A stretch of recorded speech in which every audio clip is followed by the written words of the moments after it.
How to create a drop-down list in Access in Excel. It's fairly easy.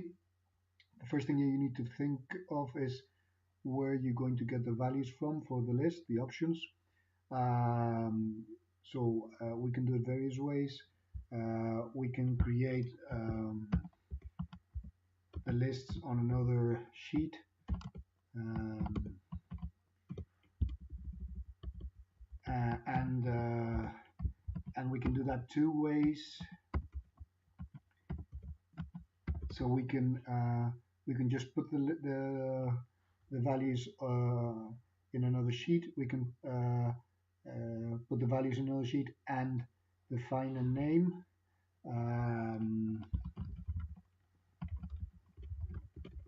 which we will use afterwards. To define the name, we can select and right click and define name, or just put the name there. And then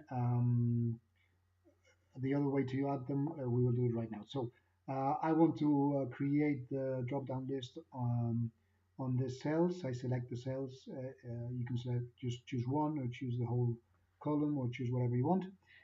You have to go to data validation, and then in the validation criteria, select the list.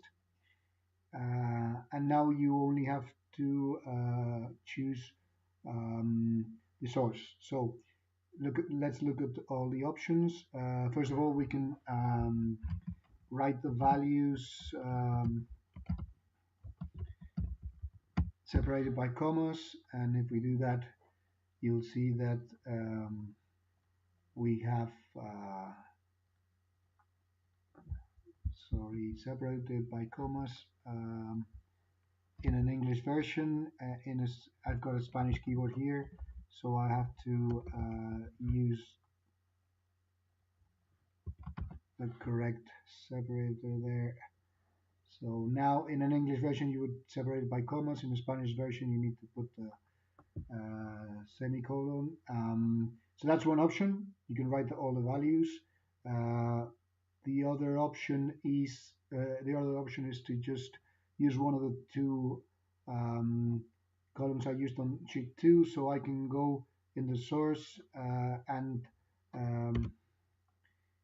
select the cells I want to use for the values, and or write it down, obviously. And then if we go there, you'll see all the values. And then the third option that we have is to use the named cell that we use, which was this.